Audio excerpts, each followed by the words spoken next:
മലപ്പുറം കളക്ടറേറ്റിൽ കോടതിക്ക് സമീപം സ്ഫോടനം. അമോണിയം നൈട്രേറ്റും പ്രഷർ കുക്കറും ഉപയോഗിച്ച് നിർമ്മിച്ച ബോംബാണ് പൊട്ടിയതെന്ന് ജില്ലാ പോലീസ് മേധാവിയുടെ സ്ഥിരീകരണം. പ്രത്യേക അന്വേഷണ സംഘം മലപ്പുറത്തെത്തിയെന്ന് ഡിജിപിയും വ്യക്തമാക്കി. ദ ബേസ് മൂവ്മെന്റ് സംഘടനയാണ് സ്ഫോടനത്തിന് പിന്നിലെന്ന് സംശയിക്കുന്നു. ഉച്ചയ്ക്ക് 1:10 മലപ്പുറം കളക്ടറേറ്റിൽ കോടതി പരിസരത്ത് സ്ഫോടനമുണ്ടായത്. ആളപായമില്ല. സമീപത്ത് നിർത്തിയിട്ടിരുന്ന 4 കാറുകൾ ഭാഗികമായി തകർന്നു. പ്രഷർ കുക്കറിൽ അമോണിയം നൈട്രേറ്റും ബാറ്ററിയും ഉപയോഗിച്ച് നിർമ്മിച്ച ബോംബാണ് പൊട്ടിയതെന്ന് ജില്ലാ പോലീസ് മേധാവി സ്ഥിരീകരിച്ചു. പ്രാഥമികം മനസ്സിലാക്കാൻ നമ്മൾ ഈ ഒരു പ്രഷർ കുക്കറുടെ ഒരു ബോംബ് ഒരു ഐഡിയ ആവാം കൂടുതൽ സാധ്യത ഉണ്ടാവും നമ്മൾ പ്രാഥമിക മനസ്സിലാക്കും. അതിന് എന്തെങ്കിലും അവശിഷ്ടങ്ങൾ കിട്ടിയിട്ടുണ്ടോ പ്രഷർ കുക്കറിന്റെ? അതെ, എന്തൊക്കെ സബ്സ്റ്റൻസ് ആണ് ഉപയോഗിച്ചിരിക്കുന്നത്? പൊതുവെ നമ്മൾ സ്മെല്ല് കാണുമ്പോൾ ഗൺ പൗഡർ സ്മെൽ കാണുന്നുണ്ട്. അമോണിയം നൈട്രേറ്റ് പറഞ്ഞൊരു ഒരു കെമിക്കലുണ്ട്, അത് കാണുന്നുണ്ട്. അത് അന്വേഷിക്കേണ്ടി വരും. ഈ ബോക്സിലുണ്ടായിരുന്ന കണ്ടന്റ് എന്താണ്?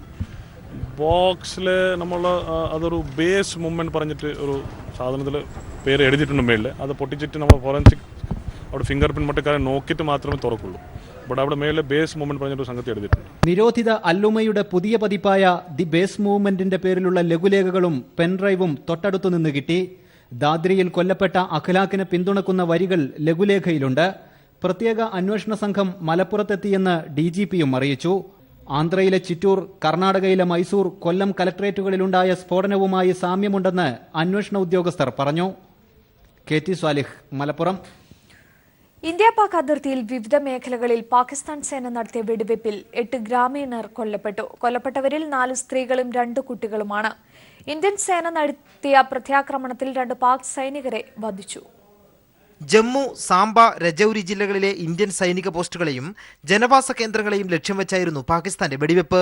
അരാനിയ, നൌഷീറ, രാംഗർ മേഖലകളിൽ ശക്തമായ വെടിവയ്പും ഷെല്ലാക്രമണവും ഉണ്ടായി. വെടിവയ്പിൽ 4 സ്ത്രീകളും 2 കുട്ടികളും ഉൾപ്പെടെ 7 പേർ കൊല്ലപ്പെട്ടു. രാംഗർ മേഖലയിലുണ്ടായ വെടിവയ്പിലാണ് 5 വയസ്സ് പ്രായമുള്ള 2 കുട്ടികൾ കൊല്ലപ്പെട്ടത്. 80ഓളം പേർക്ക് പരിക്കേറ്റിട്ടുണ്ട് എന്നാണ് റിപ്പോർട്ടുകൾ. ഇന്ത്യൻ സേനയും ശക്തമായ തിരിച്ചടി ആരംഭിച്ചു. ഇന്നലെ പാകിസ്ഥാൻ നടത്തിയ വെടിവയ്പിൽ ഒരു സ്ത്രീയും ഒരു BSF ജവാനും കൊല്ലപ്പെട്ടിരുന്നു. വെടിവയ്പിന്റെ മറവിൽ നുഴഞ്ഞുകയറ്റത്തിനുള്ള ശ്രമമാണ് പാകിസ്ഥാൻ നടത്തുന്നതെന്ന് BSF DGP ധർമ്മേന്ദ്ര പരീഖ് പറഞ്ഞു. കഴിഞ്ഞ 1 മാസത്തിനിടെ 60 തവണയിലധികമാണ് പാകിസ്ഥാൻ വെടിനിർത്തൽ കരാർ ലംഘിച്ചത്. News bureau, Delhi.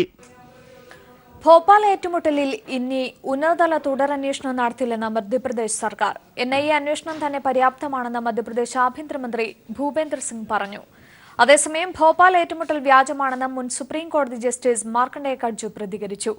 വ്യാജ ഏറ്റുമുട്ടലിന് പിന്നിൽ പ്രവർത്തിച്ചവർക്ക് വധശിക്ഷ നൽകണമെന്നും മുൻ സുപ്രീം കോടതി ജസ്റ്റിസ് അഭിപ്രായപ്പെട്ടു.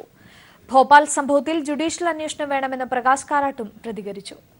സിമി പ്രവർത്തകർ സെൻട്രൽ ജയിൽ ചാടുകയും പിന്നീട് പോലീസ് വെടിവെച്ച് വധിക്കുകയും ചെയ്ത സംഭവത്തിൽ ഇനി തുടരന്വേഷണം നടത്തേണ്ട ആവശ്യമില്ലെന്നാണ് മധ്യപ്രദേശ് സർക്കാർ വ്യക്തമാക്കിയത്. ഭോപ്പാൽ ഏറ്റുമുട്ടൽ വ്യാജമെന്ന ആരോപണം ശക്തമാകുന്നതിനിടയിലാണ് ഇനി ഇക്കാര്യത്തിൽ അന്വേഷണം നടത്തേണ്ട ആവശ്യമില്ലെന്ന് മധ്യപ്രദേശ് ആഭ്യന്തരമന്ത്രി ഭൂപേന്ദർ സിംഗ് പറഞ്ഞത്. സംഭവ സമയത്ത് CCTV ക്യാമറകളും ജയിൽ അലാറവും മതിലിന് മുകളിൽ സ്ഥാപിച്ചിരുന്ന ഇലക്ട്രിക് കമ്പികളും പ്രവർത്തിച്ചിരുന്നില്ലെന്നാണ് അധികൃതരുടെ വിശദീകരണം. ജയിൽ ചാടുന്നതിന് പ്രതികൾക്ക് ജയിൽ ഉദ്യോഗസ്ഥരുടെ സഹായം ലഭിച്ചിരുന്നോ എന്നത് സംബന്ധിച്ചും ദേശീയ അന്വേഷണ ഏജൻസിയുടെ അന്വേഷണം വ്യക്തമാക്കുമെന്നുമാണ് ആഭ്യന്തര മന്ത്രാലയത്തിന്റെ നിലപാട്. സിമി പ്രവർത്തകരെ കൊലപ്പെടുത്തിയതിൽ സർക്കാരിനെ അഭിനന്ദിക്കുകയാണ് വേണ്ടതെന്ന പ്രതികരണവുമായി മന്ത്രി കുസും മെഹ്തലയും രംഗത്തെത്തി. അതേസമയം ഭോപ്പാൽ ഏറ്റുമുട്ടൽ നാടകമെന്ന ആരോപണത്തിൽ പ്രതിപക്ഷ കക്ഷികൾ ഉറച്ചു നിൽക്കുകയാണ്. ജുഡീഷ്യൽ അന്വേഷണം വേണമെന്ന ആവശ്യം കോൺഗ്രസ് അടക്കമുള്ള പാർട്ടികൾ ശക്തമാക്കിയിരുന്നു. അതേസമയം ഏറ്റുമുട്ടൽ വ്യാജമെന്നാണ് തനിക്ക് ലഭിച്ച വിവരമെന്ന് മുൻ സുപ്രീം കോടതി ജസ്റ്റിസ് മാർക്കണ്ഡേയ കട്ജു പ്രതികരിച്ചു. ഇതിന് പിന്നിൽ പ്രവർത്തിച്ചവർക്ക് വധശിക്ഷ നൽകണമെന്നും മുൻ സുപ്രീം കോടതി ജസ്റ്റിസ് ഫേസ്ബുക്കിൽ കുറിച്ചു. News bureau, Delhi. കൊച്ചിയിൽ ഗുണ്ട അറസ്റ്റ്. ഭായ് നസീറിന്റെ സംഘാംഗങ്ങളായ ഭരതൻ, ഷിജു, അറബി, റംഷാദ്, അബ്ദുൽ സലാം എന്നിവരെയാണ് പ്രത്യേക പോലീസ് സംഘം അറസ്റ്റ് ചെയ്തത്. ഭൂമി ഇടപാടുമായി ബന്ധപ്പെട്ട് നെട്ടൂർ സ്വദേശിയെ തട്ടിക്കൊണ്ടുപോയി ഭീഷണിപ്പെടുത്തിയെന്ന കേസിൽ മരട് നഗരസഭ വൈസ് ചെയർമാൻ ആന്റണി ആശാൻ പറമ്പിലാണ് 1ാം പ്രതി. കൌൺസിലർ ജിൻസൺ പീറ്റർ 2ാം പ്രതിയാണ്. ഇരുവരും ഒളിവിൽ പോയതായി പോലീസ് അറിയിച്ചു. 2013 കേസിനാസ്പദമായ സംഭവം. ഭൂമി വാങ്ങി നിലം നികത്തി കൊടുക്കലായിരുന്നു ഷുക്കൂറിന്റെ പ്രധാന ജോലി. നിലവിൽ മരട് നഗരസഭാ വൈസ് ചെയർമാൻ ആന്റണി ആശാൻ പറമ്പിൽ ഷുക്കൂറിന്റെ ജോലികൾ തടസ്സപ്പെടുത്തുകയും പകരം ഗുണ്ടാ സംഘങ്ങളെ ഉപയോഗിച്ച് നിലം നികത്തൽ തുടരുകയും ചെയ്തു. ഇതിനെതിരെ മുൻ UDF സർക്കാരിന്റെ പരാതി നൽകിയെങ്കിലും എറണാകുളത്തെ ഒരു മന്ത്രി ഇടപെട്ട് കേസ് അട്ടിമറിച്ചെന്ന് ഷുക്കൂർ പറഞ്ഞു. എറണാകുളം ജില്ലാ മന്ത്രിയുടെ സപ്പോർട്ടിലാണ് ഇത് ചീറ്റിപ്പോയി കേസ്. മന്ത്രിയായിട്ടുണ്ട്, നല്ല കേസ് എടുക്കുമല്ലോ, അന്ന് പറഞ്ഞ വിഷയമുണ്ടല്ലോ, അനങ്ങിയ പോലുമില്ല അന്ന്. പരാതി നൽകിയ വൈരാഗ്യത്തിൽ ആന്റണി ആശാൻപറമ്പിലും നിലവിൽ കൗൺസിലറുമായ ജിൻസൺ പീറ്ററും ചേർന്ന് തന്നെ കാറിൽ കയറ്റി കൊണ്ടുപോവുകയും നെട്ടൂരിലൊരു വീട്ടിലെത്തിച്ച് ഗുണ്ടകളെ കൊണ്ട് ആക്രമിപ്പിച്ചെന്നും ഷുക്കൂർ പറഞ്ഞു. തന്റെ ജോലി തടസ്സപ്പെടുത്തുന്ന പ്രവൃത്തി ആന്റണി ആശാൻപറമ്പിൽ ഇപ്പോഴും തുടരുന്നതിനാൽ പ്രത്യേക പോലീസ് സംഘത്തിന് പരാതി നൽകുകയായിരുന്നുവെന്ന് ഷുക്കൂർ പറഞ്ഞു. അന്വേഷണത്തിന്റെ ഭാഗമായി ഗുണ്ടാ സംഘത്തിൽപ്പെട്ട ഭരതൻ ഷിജു, അബി, റംഷാദ്, അബ്ദുൽ സലാം എന്നിവരെ പോലീസ് അറസ്റ്റ് ചെയ്യുകയായിരുന്നു. News bureau, Kochi. തന്നെ തട്ടിക്കൊണ്ടുപോയത് മരട് വൈസ് ചാൻസലറിന്റെ കാറിലെന്ന് കേസിലെ പരാതിക്കാരനായ ഷുക്കൂർ. പരാതി ഒതുക്കി തീർക്കാൻ എറണാകുളത്തുള്ള മുൻ മന്ത്രി ഇടപെട്ടെന്നും ഷുക്കൂർ പീപ്പിൾ ടിവിയോട് പറഞ്ഞു. അന്ന് പരാതി കൊടുത്തിട്ട് എല്ലാം വെറുതെ പരാതി ഇടുന്നതിലും അറിയാൻ പാടില്ല. സെൻട്രൽ സ്റ്റേഷൻ തന്നെ കൊണ്ട് അല്ല, ഇവിടെ ഈ AC കമ്മീഷൻ ഓഫീസറി അന്നും കൊടുത്ത്, അന്ന് അനന്തൽ സാറിൻ്റെ എല്ലാം കൊടുത്ത്. അപ്പോൾ അന്ന് ഭരണമുണ്ടല്ല, അന്ന് ഇവൻ ഈ സ്റ്റാൻഡിംഗ് കമ്മിറ്റി ചെയർമാനുമാണ്, കൗൺസിലറുമാണ്. അന്ന് സ്റ്റാൻഡിംഗ് കമ്മിറ്റി ചെയർമാനാണ്, കൗൺസിലറുമാണ്. ഇവനും പേരും കൗൺസിലർ ഈ ജിൻസൺ പീറ്റർ. അന്ന് പിന്നെ മന്ത്രിയുടെ സപ്പോർട്ടിലാണ്, മന്ത്രിയുടെ സപ്പോർട്ടിലാണ് അന്ന് ചീറ്റിപ്പോയത്. എറണാകുളം ജില്ലാ മന്ത്രിയുടെ സപ്പോർട്ടിലാണ് ഇത് ചീറ്റിപ്പോയി കേസ്. 60 ആണ്ട് തികഞ്ഞ കേരളത്തിന്റെ എല്ലാ മേഖലകളിലെയും സമഗ്ര വികസനം മുന്നിൽ കണ്ട് ആസൂത്രണ പദ്ധതികളുമായി മുന്നോട്ടു പോകുമെന്ന് മുഖ്യമന്ത്രി പിണറായി വിജയൻ. കേരളപ്പിറവിയുടെ 60ാം വാർഷികാഘോഷ പരിപാടികളുടെ ഉദ്ഘാടനം നിർവഹിച്ച് സംസാരിക്കുകയായിരുന്നു അദ്ദേഹം. വിവിധ മേഖലകളിൽ നിന്നുള്ള 60 മഹത് വ്യക്തിത്വങ്ങൾ 60 മൺചിരാതുകൾ തെളിയിച്ചതോടെയാണ് ഒരു വർഷം നീണ്ടുനിൽക്കുന്ന ആഘോഷ പരിപാടികൾക്ക് തുടക്കമായത്. അതേസമയം കേരളപ്പിറവി ദിനാഘോഷങ്ങളിലേക്ക് ഗവർണറെ ക്ഷണിക്കാത്തത് പ്രോട്ടോകോൾ പ്രശ്നമുള്ളതുകൊണ്ടാണെന്ന് മുഖ്യമന്ത്രി വ്യക്തമാക്കി.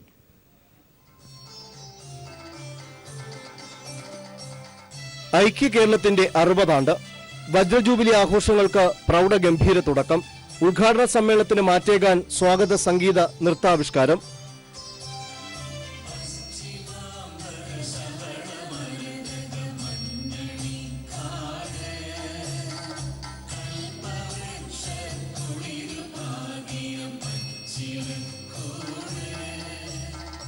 തുടർന്ന് വിവിധ മേഖലകളിൽ നിന്നുള്ള 60 മഹത് വ്യക്തിത്വങ്ങൾ ചേർന്ന് വേദിയിലൊരുക്കിയിരുന്ന 60 മൺചിരാതുകളിൽ ദീപം തെളിയിച്ചതോടെ ഒരു വർഷം നീളുന്ന ആഘോഷ പരിപാടികൾക്കും തിരിതെളിയുകയായിരുന്നു. കേരളത്തിലെ നവോത്ഥാന മൂല്യങ്ങൾ പുറകോട്ട് വലിക്കാൻ ശ്രമിക്കുന്ന അനുഭവത്തിലൂടെ കടന്നുപോകുന്നുവെന്ന് അധ്യക്ഷ പ്രസംഗത്തിൽ സ്പീക്കർ പി ശ്രീരാമകൃഷ്ണൻ പറഞ്ഞു. ഉദ്ഘാടന സമ്മേളനത്തിൽ ഗവർണറെ പങ്കെടുപ്പിക്കാത്തതിന്റെ വിശദീകരണം നൽകിയാണ് മുഖ്യമന്ത്രി പിണറായി വിജയൻ പ്രസംഗം ആരംഭിച്ചത്. ഗവർണറെ മറന്നുപോയിട്ടില്ല. പ്രോട്ടോകോൾ പ്രശ്നമുള്ളതിനാലാണ് ഗവർണറെ ഈ പരിപാടിയിൽ ക്ഷണിക്കാത്തത്. ഒരു വർഷം നീളുന്ന പരിപാടികളിൽ പ്രമുഖമായതിൽ ഗവർണറെ ഉൾപ്പെടുത്തുമെന്നും മുഖ്യമന്ത്രി അറിയിച്ചു. എല്ലാ മേഖലയിലെയും വികസന ലക്ഷ്യങ്ങൾ മുന്നിൽ കണ്ട് ആസൂത്രണ പദ്ധതികളുമായി മുന്നോട്ടു പോകുമെന്ന് മുഖ്യമന്ത്രി വ്യക്തമാക്കി. കൂടുതൽ തുല്യതയുള്ള, കൂടുതൽ വികസനമുള്ള, കൂടുതൽ സമാധാനമുള്ള, കൂടുതൽ കെട്ടുറപ്പുള്ള, കൂടുതൽ മതനിരപേക്ഷവും സ്വതന്ത്രവുമായ, കൂടുതൽ ജനാധിപത്യം പുലർന്ന കേരളത്തിനായി നമുക്ക് സ്വയം പുനരർപ്പിക്കാം. ഓരോരുത്തരും അവരുടെ ചുമതലകൾ വിശ്വസ്തയോടെയും ആത്മാർത്ഥതയോടെയും നിർവഹിച്ചാൽ കേരളം കേരളമാകുമെന്ന് ചടങ്ങിൽ മുഖ്യ അതിഥിയായിരുന്ന ഫിലിപ്പോസ് മാർ ക്രിസോസ്റ്റോം തിരുമേനി അഭിപ്രായപ്പെട്ടു. പ്രതിപക്ഷ നേതാവ് രമേശ് ചെന്നിത്തല, മന്ത്രി ഇ ചന്ദ്രശേഖരൻ, കവയത്രി Sugathakumari, PK Kunhalikutty, PT Usha, O Rajagopal എന്നിവർ ചടങ്ങിൽ ആശംസ അർപ്പിച്ച് സംസാരിച്ചു. Sunil Arimanu, news bureau, Thiruvananthapuram.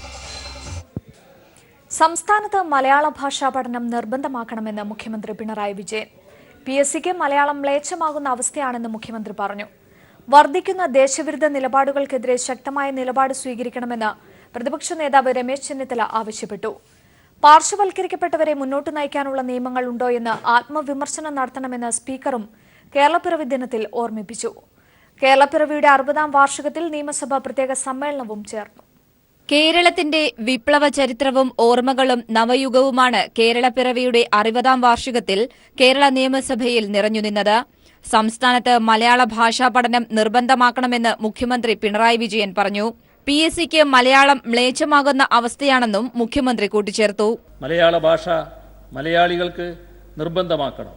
മാതൃഭാഷ പഠിക്കാതെ ഡിഗ്രി എടുക്കാവുന്ന അവസ്ഥ ഇവിടെയല്ലാതെ മറ്റെവിടെയും ഉണ്ടാകില്ല.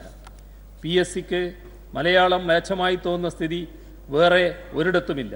ഇതൊക്കെ മാറേണ്ടതായുണ്ട്. കേരള സംസ്ഥാനം യാഥാർത്ഥ്യമാക്കിയതിന് മലയാളികൾ പോറ്റി ശ്രീരാമലുവിന് നന്ദി പറയണമെന്നും മുഖ്യമന്ത്രി പറഞ്ഞു.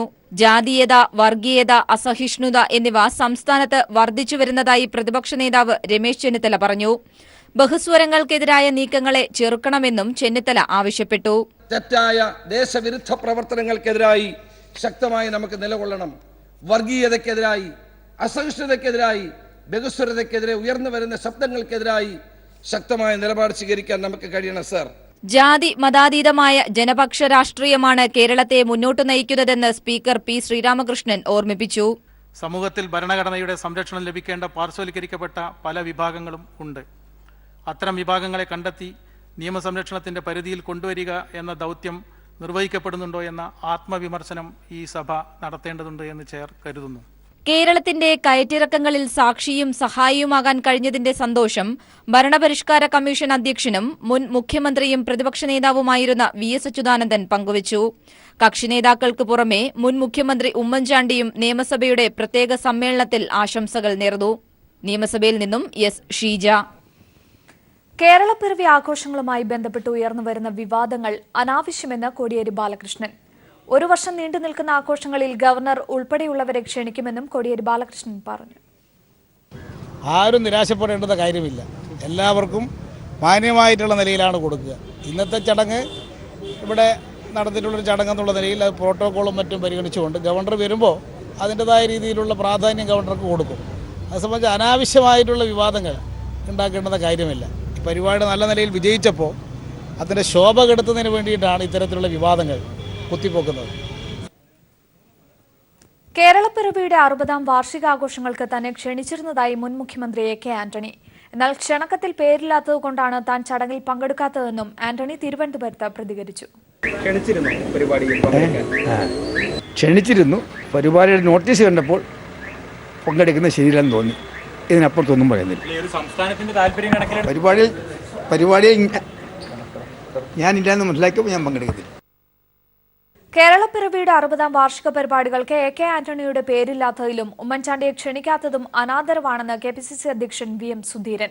ഇത്തരം കല്ലുകടികൾ ദൗർഭാഗ്യകരമാണെന്നും സുധീരൻ കുറ്റപ്പെടുത്തി.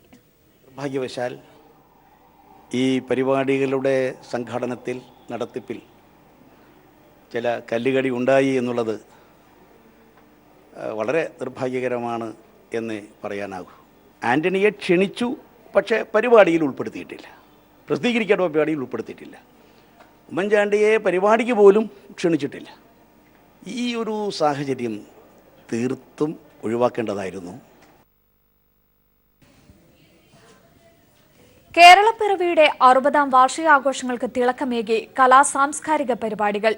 ഐക്യ കേരളത്തിന്റെ ചരിത്രവും വളർച്ചയും പ്രതിഫലിപ്പിക്കുന്ന സംഗീത നൃത്ത ദൃശ്യവിരുന്നാണ് വജ്രകേരളം ആഘോഷങ്ങളുടെ ഉദ്ഘാടന ചടങ്ങിന് മാറ്റുകൂട്ടിയത്.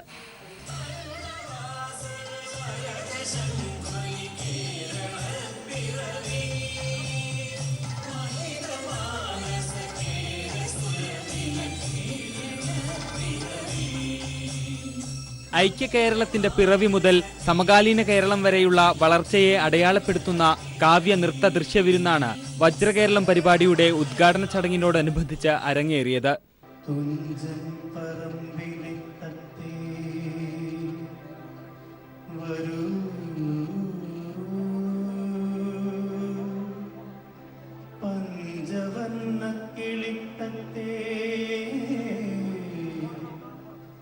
തുഞ്ചന്റെയും കുഞ്ചന്റെയും വിഖ്യാത കാവ്യങ്ങളിൽ തുടങ്ങി മലയാളത്തിന്റെ സാഹിത്യ, സാംസ്കാരിക, സാമൂഹിക രംഗങ്ങളെ തലോടുന്ന ഗാനങ്ങളും നൃത്താവിഷ്കാരങ്ങളും കേരളീയം എന്ന പേരിൽ വേദിയിലെത്തി.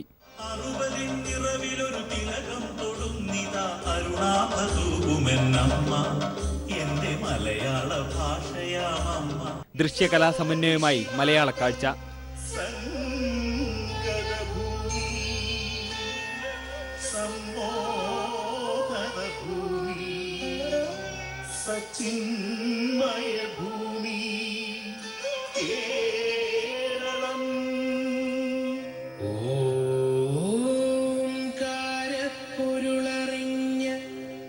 പിന്നീട് കേരളത്തിന്റെ കാവ്യ, കലാ, നവോത്ഥാന, രാഷ്ട്രീയ സഞ്ചാരങ്ങളെ ആസ്പദമാക്കിയുള്ള ദൃശ്യവിരുന്ന്.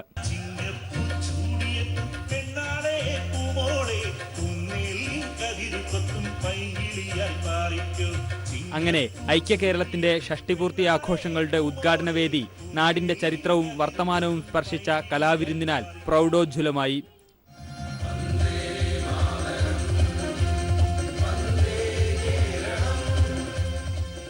News bureau, Thiruvananthapuram.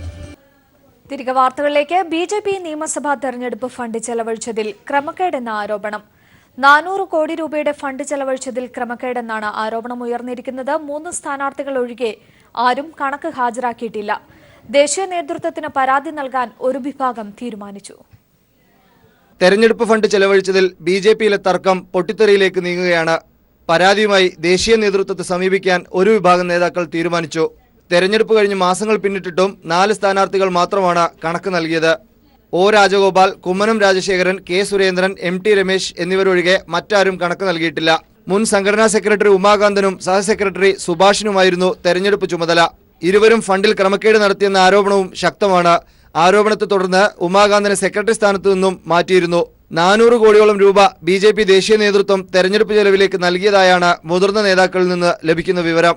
വിജയസാധ്യതയുള്ള 10 മണ്ഡലങ്ങൾക്ക് 1 കോടി മുതൽ 5 കോടി രൂപ വരെ നൽകിയതായാണ് വിവരം. പ്രധാന നേതാക്കൾ മത്സരിച്ച നേമം, കഴക്കൂട്ടം, ചെങ്ങന്നൂർ, പാലക്കാട്, കുന്നമംഗലം, കാട്ടാക്കട തുടങ്ങിയ 10 മണ്ഡലങ്ങൾക്കാണ് വൻ തുക നൽകിയത്. ഈ നിയോജക മണ്ഡലങ്ങളിൽ മത്സരിച്ച പ്രധാന നേതാക്കളും കണക്ക് നൽകിയിട്ടില്ല. ഇന്നലെ ചെങ്ങന്നൂരിൽ ചേർന്ന RSS ബൈഠക്കും വിഷയം ചർച്ച ചെയ്തു. വി. മുരളീധരൻ ഉൾപ്പെടെയുള്ള നേതാക്കൾക്കെതിരെ കർശന നടപടി ഉണ്ടാകുമെന്നാണ് സൂചന. News bureau, Thiruvananthapuram. തൃശൂർ പൂരം നടത്തിപ്പിലെ ആശങ്കകൾ ഒഴിഞ്ഞതായി സർക്കാരും ദേവസ്വം ഭാരവാഹികളും. ആന എഴുന്നള്ളിപ്പിൽ നാട്ടാന പരിപാലന നിയമം ദുർവ്യാഖ്യാനം ചെയ്തതാണ് പ്രശ്നങ്ങൾക്ക് കാരണമായതെന്ന് വനമന്ത്രി കെ. രാജു പറഞ്ഞു. വെടിക്കെട്ടിന്റെ കാര്യത്തിൽ കേന്ദ്രത്തിൽ സർക്കാർ സമ്മർദ്ദം ചെലുത്തുമെന്ന് ഉറപ്പു നൽകിയതായി പാറമേക്കാവ് തിരുവമ്പാടി ദേവസ്വം ഭാരവാഹികൾ വ്യക്തമാക്കി. തൃശൂർ പൂരം നടത്തിപ്പ് സംബന്ധിച്ചുള്ള ആശങ്കകൾക്ക് വിരാമമിട്ടുകൊണ്ടാണ് മന്ത്രിതല ആലോചനാ യോഗം സമാപിച്ചത്. നിയമപരമായി തൃശൂർ പൂരം നടത്തുന്നതിൽ യാതൊരുവിധ ആശങ്കയും സർക്കാരിനില്ല. ആന എഴുന്നള്ളിപ്പിൽ 2012 നാട്ടാന പരിപാലന നിയമം ദുർവ്യാഖ്യാനം ചെയ്തതാണ് പ്രശ്നങ്ങൾക്ക് കാരണമായതെന്ന് മന്ത്രിമാരായ K. Raju, VS. Sunilkumar, A.C. Moideen എന്നിവർ വ്യക്തമാക്കി. അവിടെ ആചാരപരമായി വർഷങ്ങളായി, നൂറ്റാണ്ടുകളായി നടന്നു വന്നിരുന്ന പൂരം, അതിനോടനുബന്ധിച്ചുള്ള ആചാര ക്രമങ്ങളും അതുപോലെ തന്നെ നടത്തുന്നതിന് വനം വകുപ്പിന് യാതൊരു വിധമായ ആക്ഷേപവും ഇല്ല എന്നുള്ള വിവരം ഞാൻ അവിടെ സൂചിപ്പിച്ചിട്ടുണ്ട്. നാട്ടാന പരിപാലന നിയമവുമായി ബന്ധപ്പെട്ട് ആന എഴുന്നള്ളിപ്പുമായി ബന്ധപ്പെട്ട ചില പ്രശ്നങ്ങൾ, നിയമത്തിന് വിരുദ്ധമായിട്ടുള്ള ചില സർക്കുലർ ഉണ്ടാക്കിയതാണ് ചില സംശയത്തിനിടയാക്കിയത്. ആ കാര്യത്തിൽ വ്യക്തത വരുത്തിയിട്ടുണ്ട്. വെടിക്കെട്ടുമായി ബന്ധപ്പെട്ട് കൊച്ചിയിലെ ഡെപ്യൂട്ടി ചീഫ് കൺട്രോളർ ഇറക്കിയ സർക്കുലർ ആശങ്ക സൃഷ്ടിക്കുന്നതാണെന്ന് പാറമേക്കാവ് തിരുവമ്പാടി ദേവസ്വങ്ങൾ മന്ത്രിതല ചർച്ചയിൽ അറിയിച്ചു. ഈ വിഷയത്തിൽ കേന്ദ്ര സർക്കാരിൽ സമ്മർദ്ദം ചെലുത്താമെന്ന് സർക്കാർ ഉറപ്പു നൽകിയതായി ദേവസ്വം ഭാരവാഹികൾ പറഞ്ഞു. എഴുന്നള്ളിപ്പുകളെക്കുറിച്ച്, ആന എഴുന്നള്ളിപ്പുകളെക്കുറിച്ചുള്ള ആശങ്കകൾ പരിപൂർണമായി തന്നെ തീർത്തു തന്നിട്ടുണ്ട്. പിന്നെ വെടിക്കെട്ടിൻ്റെ കാര്യത്തിൽ വളരെ അപ്രായോഗികമായ നിർദ്ദേശങ്ങൾ കൂടിയുണ്ട്. അത് ഞങ്ങൾ കേന്ദ്ര ഗവൺമെന്റിനെ അറിയിക്കും. തൃശൂർ പൂരത്തിൽ ആനകളെ പിടിപ്പിക്കുന്ന തരത്തിലെ ഒന്നും ഉണ്ടാകില്ലെന്ന് ഇരു ദേവസ്വം ഭാരവാഹികളും യോഗത്തിൽ സർക്കാരിന് ഉറപ്പു നൽകി. News bureau, Thiruvananthapuram. വിജിലൻസിനെതിരെ ചീഫ് സെക്രട്ടറിക്ക് ടോം ജോസിന്റെ കത്ത്. വിജിലൻസ് വ്യക്തിഹത്യ നടത്തുകയാണ്. ഇതിനായി പഴയ കേസ് വീണ്ടും കുത്തിപ്പൊക്കുന്നു. ആഭ്യന്തര സെക്രട്ടറി പരിശോധിച്ച് തള്ളിയ ആരോപണങ്ങളാണ് ഇപ്പോൾ വീണ്ടും അന്വേഷിക്കുന്നതെന്നും ടോം ജോസ് കത്തിൽ പറയുന്നു. കത്തിന്റെ പകർപ്പ് പീപ്പിൾ ടിവിക്ക് ലഭിച്ചു. അവിഹിതമായി സ്വത്ത് സമ്പാദിച്ച കേസിൽ സസ്പെൻഷൻ നടപടി ഉണ്ടാകുമെന്ന സൂചനകൾക്കിടെയാണ് additional chief secretary Tom Jose chief സെക്രട്ടറിക്ക് കത്ത് നൽകിയത്. വിജിലൻസ് ഡയറക്ടർ വ്യക്തിഹത്യ നടത്തുന്നുവെന്നാണ് കത്തിന്റെ ഉള്ളടക്കം. കോടതിയിൽ നിന്ന് സെർച്ച് വാറന്റ് വാങ്ങി കഴിഞ്ഞ ദിവസം ഫ്ളാറ്റിലും സെക്രട്ടേറിയറ്റിലും ഓഫീസിലും നടത്തിയ റെയ്ഡ് പൊതുജനമധ്യത്തിൽ അവഹേളിക്കാനാണ്. ആഭ്യന്തര സെക്രട്ടറി അന്വേഷണം നടത്തി തള്ളിയ ആരോപണങ്ങളാണ് വീണ്ടും കുത്തിപ്പൊക്കുന്നത്. മുതിർന്ന IAS ഉദ്യോഗസ്ഥർക്കെതിരെ വിജിലൻസിൽ ഗൂഢാലോചന നടക്കുന്നു. സസ്പെൻഷൻ ഉൾപ്പെടെയുള്ള നടപടികളെക്കുറിച്ച് വാർത്തകൾ വരുന്നുണ്ട്. തന്റെ ഭാഗം കേൾക്കാതെ തുടർ നടപടി എടുക്കരുതെന്നും കത്തിൽ ആവശ്യപ്പെടുന്നു. അതേസമയം ടോം ജോസിനെതിരെ വിജിലൻസ് അന്വേഷണം കൂടുതൽ ശക്തമാക്കിയതായാണ് സൂചന. 2010 മുതൽ 16 വരെയുള്ള നിക്ഷേപങ്ങളെക്കുറിച്ചും മഹാരാഷ്ട്രയിലെ എസ്റ്റേറ്റിനെ കുറിച്ചും കൂടുതൽ വിവരങ്ങൾ വിജിലൻസ് ഉദ്യോഗസ്ഥർ ശേഖരിച്ചിട്ടുണ്ട്. MR Sajesh, news bureau, Thiruvananthapuram. Shankar Reddy vigilance ഡയറക്ടർക്ക് കത്ത് നൽകിയത് അസാധാരണ നടപടിയെന്ന് കോടതി. തിരുവനന്തപുരം പ്രത്യേക വിജിലൻസ് കോടതിയുടേതാണ് നിരീക്ഷണം. കേസ് വിശദമായി വാദം കേൾക്കുന്നതിന് ഈ മാസം 5 മാറ്റി. വിവരാവകാശ പ്രവർത്തകൻ പായ്ച്ചിറ നവാസാണ് ഹർജി നൽകിയത്. ഈ മാസം 5 സോളാർ കേസ് ശങ്കർ റെഡ്ഡി അട്ടിമറിച്ചതെന്ന കേസിൽ വിജിലൻസ് റിപ്പോർട്ട് സമർപ്പിക്കേണ്ടതും.